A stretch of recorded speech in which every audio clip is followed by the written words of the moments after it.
YouTube video.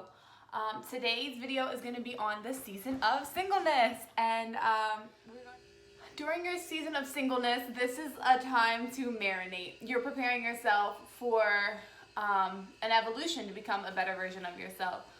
So a lot of times people might feel alone or secluded during this time. You don't want to fall into the stereotypes that are set up for you, the boot up, cuffing season stereotypes. There are so many things that you can reflect on and work on that your partner will have to deal with as well if you bring those things unhealed into a relationship. First goal, I genuinely think, should just be like loving on yourself, learning how to love ourselves, because a lot of times we're not happy even when we're by ourselves and we don't understand why. So learning our love language and understanding why we love the way we love, or why we expect love the way that we expect love.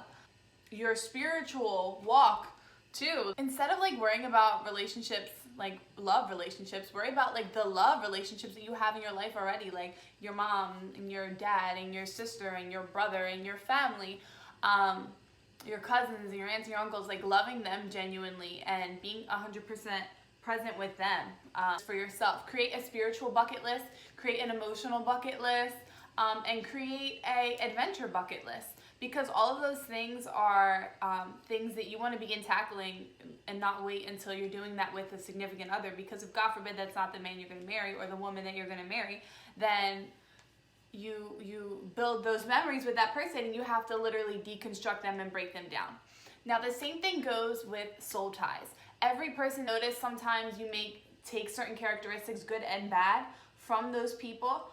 So having to sort through those things and work on those things will allow you to be the woman or the male that you need to be in your future relationship. When you don't trust this season of singleness, you're literally postponing your growth. You're postponing the future that you could have because you're not preparing properly for it. And then also, you're not allowing yourself to understand how to find pure joy alone. When you're alone, you are all one. You are complete as you are. You are made by God as a whole being, not a half that needs another half. So in knowing that you're all one and you're complete, you want to make sure that you're the best complete version of yourself so that you can find that man that you want that is shpabin. So just allowing yourself to kind of clear your vision, to just kind of like reset all the toxins and just be in a positive, happy place, joyful place, soulful place, so that the energy that you're sharing with the people around you and the people that you care about, that will be replicated. You want it to be positive. It was Alicia Keys that said this on Instagram, and she said a lot of times we feel these pressures from society, and we hear these songs talking about like all these crazy nasty things, you know, going on and stuff, and we're just kind of like lost in the sauce and confused as to why we don't have that. But it's because it stems from within. So what she said was to sing to yourself, to love on yourself, like her one song that says, "Show me love, show me love." You can literally sing that song to yourself. There's no reason whatsoever that every love song that comes on has to remind you of that bull that damn near ruined your life. Yeah, like, all right, so I'm going to conclude with some scriptures. Whether you believe in God or not, I think that the Bible itself has been something that has been so generational. Listening to the passages and seeing how they can be implemented is still an effective way to grow in your walk of life or your walk of faith. Is 1 Corinthians 7:34.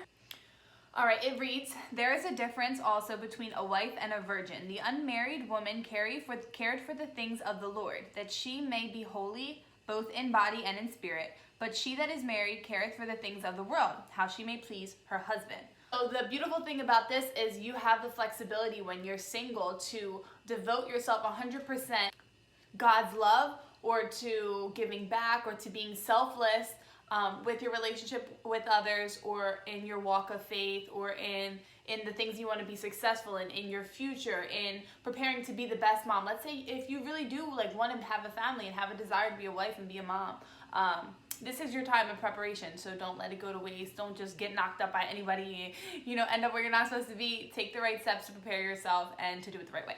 During this season of preparation, it's similar to a fruit tree where it can be extremely generous at times, all this enjoyment from the tree. But then there are seasons when it's dried out and it has to be covered and protected and kept warm. And during your season of singleness, this is that time. You have to keep yourself dry and warm and protected. And when you bloom and you have your little fruits or your little whatever your season of prosper is, during that time, it's gonna be popping. Next is going to be Song of Solomon. This one is beautiful. It says, I charge you, O daughters of Jerusalem, that ye stir not up, nor awake my love until he please. Is that timing is everything, and God gives clear signals of the next steps that you should be taking in your life. So really making sure that we just kind of like settle the things around us and really listen to what it is we're supposed to be doing next, instead of just jumping and assuming based off of feelings instead of longevity. I wrote rice analogy. What the hell? Rice. Oh, if anyone has cooked rice before, they know there's a rule that you don't lift the pot up. If you lift the pot up, first of all, it doesn't get cooked the right way. And then second of all, it ends up messing up the process. So you have to cook it longer because you lifted the lid, all the steam came out. And then also it just doesn't come out right. 1 John 4:1. Believe not every spirit, but try the spirits, whether they are of God, because many false prophets are gone out into the world. The man for you will not bring chaos. He will look like God. He will be peace. He will be the calm to your storm. He will cause you to question your choices, if they are right or not. He will cause you to become a better version of yourself without having to break you down or make you feel less than or make you feel like you're not worth it. I think to be with that person, to find that person, you really do have to embrace your season of singleness. All right, this is our last verse, Psalm 118, verse 8 through 9, and it reads, For thou hast delivered my soul from death, mine eyes from tears, and my feet from falling. I will walk before the Lord in the land of the living. So that's just making sure that during this time of season of singleness, that you're really planting your roots in the Word of God, in your morality, in whatever it is that steers you clear of all the bullshit, and allowing yourself to be the best version of yourself. If you guys have any questions or comments, please leave them below. Like this video, don't forget to comment and subscribe and hit the bell so I know it's real. And then I would say also check out the link below. I have my website that's launched and I have a bunch of awesome stuff on there. I'm sure that you'll love it. Check it out. And I